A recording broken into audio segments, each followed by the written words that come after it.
आज इस वक्त हम गुलबर्गा शहर में, हमारे साथ में जो मौजूद हैं ये किसी तारुफ के मोहताज नहीं, बल्कि हम और आप इन्हें जानते हैं। जो एडवोकेट वहाज बाबा हमारे साथ में इस वक्त मौजूद हैं। समाज को गाली देकर राजनीति करते हैं, समाज को तोड़कर राजनीति करते हैं।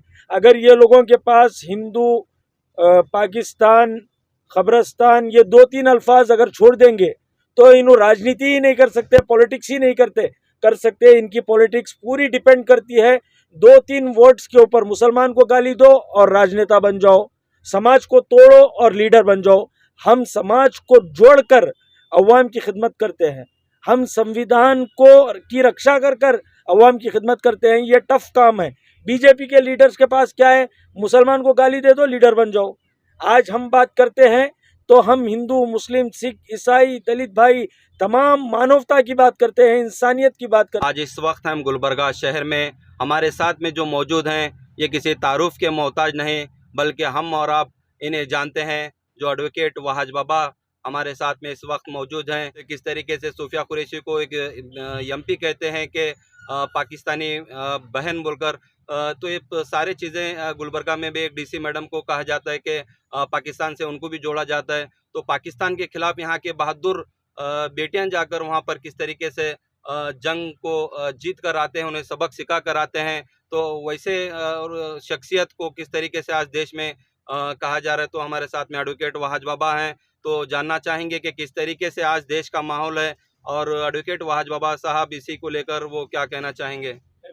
भारतीय जनता पार्टी का नारा है, स्लोगन है कि बेटी बचाओ बेटी पढ़ाओ, शक्ति नारी शक्ति का नारा है। जब बेटी पढ़ लिख कर शक्तिशाली बनकर देश की सेवा करती है तो भारतीय जनता पार्टी उसे टेरर स्पॉन्सर्ड कंट्री पाकिस्तान से जोड़कर भारतीय जनता पार्टी अपनी आइडियोलॉजी को बताती है, अपनी पॉलिसीज़ बताती है, अपनी असलियत बताती है पाकिस्तान से जोड़कर। भारतीय जनता पार्टी को पाकिस्तान से इतनी मोहब्बत क्यों है?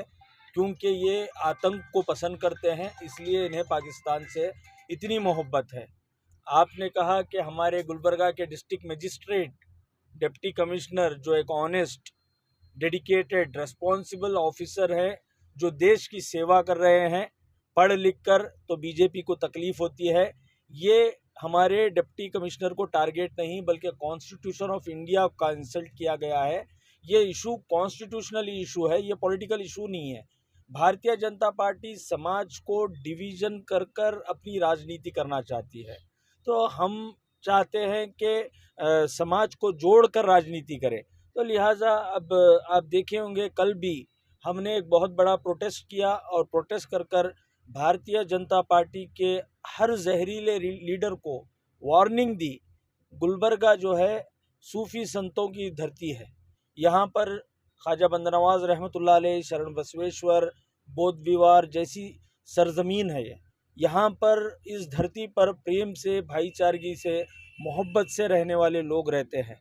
अगर से भारतीय जनता पार्टी के लीडर गुलबर्गा में आकर फिर से अपनी गंदी सियासत करेंगे और हमारे लीडर प्रियंक खरगे साहब के ताल्लुक़ से गंदी ज़बान का इस्तेमाल करेंगे, तो बाबा साहब भीमराव अम्बेडकर के मानने वाले, संविधान को मानने वाले वो लीडर्स को गुलबर्गा से जाने नहीं देंगे। और ऐसा प्रोटेस्ट करेंगे उस दिन संविधानिक तौर पर कि उस लीडर की चड्डी गीली हो जाए।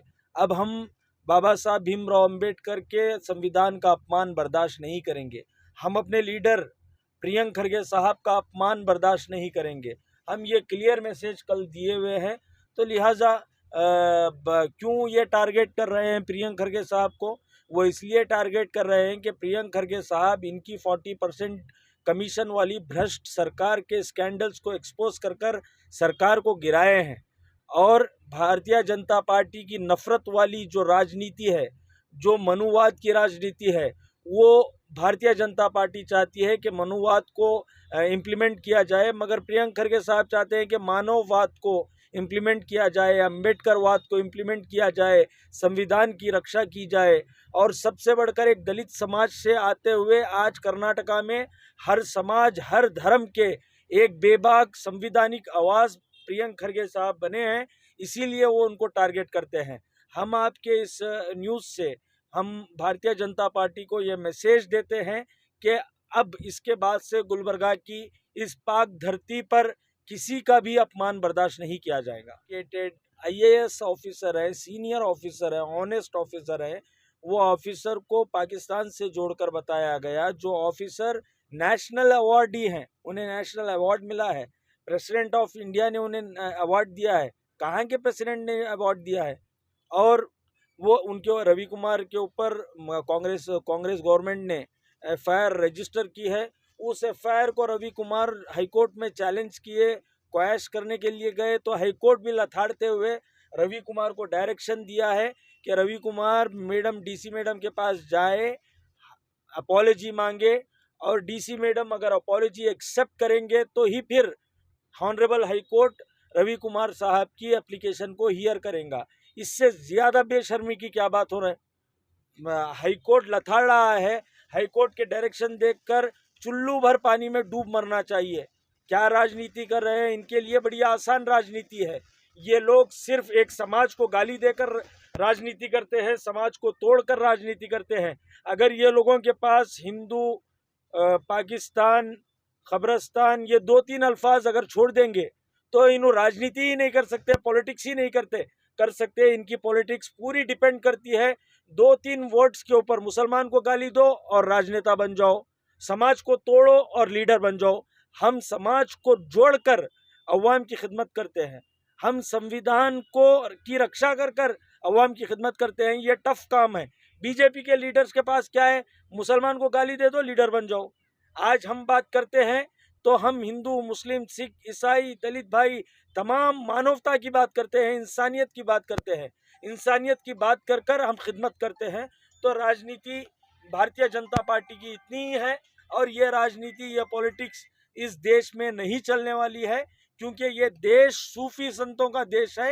एक दिन आएगा कि जो देश के लोग इन्हें तख्त पर बिठाए थे, वही देश को प्रेम करने वाले लोग तख्ते पर लिटाएंगे। जी बाबा, तो गुलबर्गा में एक गंगा जमुना तहजीब जो बरसों से देखी जाती है, तो चंद लोग यहाँ का माहौल ख़राब करने की कोशिश कर रहे हैं। तो उनको क्या मैसेज देना चाहेंगे, और गुलबर्गा की शांति अमन के लिए क्या मैसेज देना चाहेंगे? हर दौर में ऐसे लोग, समाज को गंदा करने वाले लोग रहते हैं। कुछ लोग रहते हैं जो समाज के नासूर हैं। ऐसे नासूर लोगों को समाज बायकॉट करने की ज़रूरत है। मैं चाहता हूं कि जो भी समाज में जहर फैलाते हैं, ऐसे नासूरों को बायकॉट करने की ज़रूरत है। और ये ज़्यादा दिन चलने वाले नहीं हैं। हमारी गवर्नमेंट इनके ऊपर सख्त से सख्त कार्रवाई करेंगी और इन्हें काफिर किरदार तक पहुंचाएंगी। जी बाबा, वक्त अमेंडमेंट बिल को लेकर क्या कहना चाहेंगे? आज देश भर में प्रोटेस्ट हो रहे हैं उसके खिलाफ में, तो इसको लेकर भी क्या कहना चाहेंगे? वक्फ अमेंडमेंट बिल एक वास्ट सब्जेक्ट है।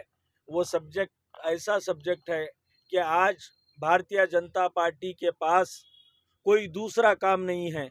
वो वक्फ अमेंडमेंट एक्ट लाकर क्या क्या करना चाह रहे हैं? इससे देश का कौन सा विकास हो रहा है? कौन सा रोजगार नौजवानों को मिल रहा है? कौन सा महंगाई कम हो रही है? सिर्फ एक कम्युनिटी को टारगेट करना, उन्हें हरास करना, इससे बढ़कर कुछ भी नहीं है। मुस्लिम पर्सनल बोर्ड उसके खिलाफ लड़ रही है। हम मुस्लिम पर्सनल बोर्ड के साथ हैं। गुलबर्गा में एक बहुत बड़ा एहतजाज कर government of the day Modi हुकूमत को हम बताए हैं कि वक्फ एक्ट को हम किसी भी हालत में मानने वाले नहीं हैं, क्योंकि वो संविधान के खिलाफ है, वो कॉन्स्टिट्यूशन ऑफ इंडिया के, डेमोक्रेसी के, प्रिंसिपल ऑफ नेचुरल जस्टिस के खिलाफ है। हम ऐसे कानून को कभी हिंदुस्तान में नहीं मानेंगे। ये क्लियर मैसेज है। अगर मोदी हुकूमत इसको इम्प्लीमेंट करना चाह रही है तो हम उसके खिलाफ बड़े से बड़े एहतजाजात करेंगे। मुस्लिम पर्सनल बोर्ड के डायरेक्शन पर जेल भरो आंदोलन भी चलाएंगे, और देखेंगे कि मोदी हुकूमत की जेलों में ज़्यादा दम है या फिर हमारे सीनों में ज़्यादा दम है। जिस तरीके से आज़ादी दिलाने के लिए हमारे आबा और अजदाद ने जानों की कुर्बानी दी, और हम संविधान की रक्षा करने के लिए हर किस्म की कुर्बानी देने के लिए तैयार हैं। Thank you. तो देख सकते हैं कि किस तरीके से ये थे एडवोकेट वहाज बाबा साहब। हम और आप जानते हैं कि असेंबली इलेक्शन में, जो कर्नाटका असेंबली इलेक्शन में कल्याण कर्नाटका में काफ़ी जो सीटें में इनका बहुत ही अच्छा रोल रहा था, ये हम और आप जानते हैं। तो किस तरीके से वो इंडियन न्यूज़ जनता की आवाज़ से बात करते हुए ये सारी चीज़ें आपके सामने रखे हैं। तो इसी तरह की न्यूज़ देखने के लिए बने रहिए इंडियन न्यूज़ जनता की आवाज़ PNN 24 न्यूज़ पर। Thank you.